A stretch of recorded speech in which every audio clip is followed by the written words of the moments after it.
halkani waa buulo bakti waxayna ku magac dheer tahay buulo barwaaqo waxayna ka tirsan tahay xirada qaxootiga ee dhagaxley oo ay kaga taalo dhanka oraxa u dhaca waxaana ku nool dad aad u tiro badan oo qaxooti ah dadka ku dhaqan buulo bakti ayaa waxay hore ugu noolaayeen xirada Ifalawo oo sanad ka hor albaabada la iskugu dhuftay taasoo ugu dambeyntii keentay in loo soo raro xirada qaxootiga ee dhagaxley ayadoo lagu guda jiro xilli roobaadkii deerta la filayana in roobab badan ay da'aan haddana maalmihii ugu dambeeyay ayaa waxay roobab ka bilowdeen qaar ka mid ah xeryaha Dadaab waxayna cabsi iyo walwal ku abuurtay dadka ku dhaqan buulo bakti oo ka tirsan xerada dhagaxley kuwaasoo aan haysanin guryo ama meel ay roobka ka galaan waxayna cabasho ka muujiyeen guryo la'aanta haysata maadaama la guda galay xilli roobaadkii deerta ayagoo ka cabsi qaba in saameyn uu ku yeesho roobka waxaan ku noolnahay xaafadaha dhagaxley xaafadaha ka mid ah buulo bakti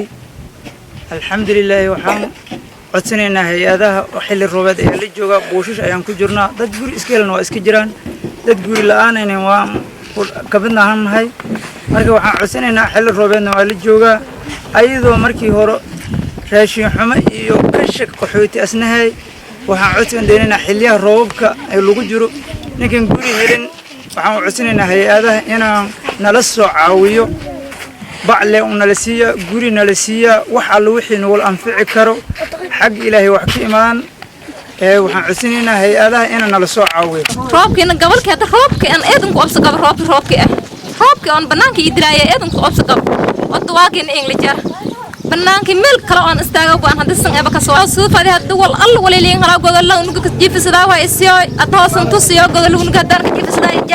hijaabka daraa udaadi muslim oo sida aan tariigada inta Inglajar hoon san tuso هادون كاين كجيفسدا هاي اوغول بين ارغدا در ورك كرسد هايسيو كل الولي لي اوي كورنيل اسيو فده مالغول لي اسيو فده waxaan deganahay xaafada buulo bakti oo dhagaxley kamid waqti roobaadna waa joognaa waxaan aad noo dhibahay roobkii markas noo ortay aad u suweyno ugu baahneen daadad iyo rafaad iyo mataqaana guri la'aan iyo mataqaana hoogo aad noogu xun waxaa kaloo noo dheeraad waqtigii oo barbixin busto ma haysanin hirgilkii anaga xumaay aadaan u dhibaataysanaa marka waxaan codsanaynaa adduunka oo dhan ama hay'adahaas mafalka in ay nala soo gaaraan wax oo mataqaana gurmud iyo mataqaana caawin ah ariba meel istaagal waay kii hadda ka dambeeyay ma ogyahay meel istaaga ilaahay roobka dambe intii ilmaha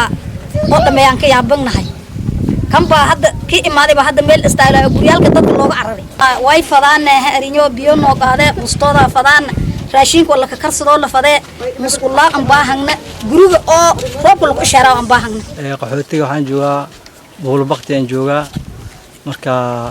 roob baa daraad sax macnaha waxyaalo noo geysan gaaray gurilaan baan nahay salaa si zaid ah cabsi zaid oo qabnaa sida oo badan waxay dadka iska musaacid haysan oo iska qaxooti oo iska daryeel iska baahan waay marka aad iyo aad wallahi billaah khasaarooyin baan noo geystay murugtada aad noo haysan inta noo geysan doono waxaan biyaabay dadka iyo qofka waylada iyo dadka inay biyaha naga qaadaan baa halis u neer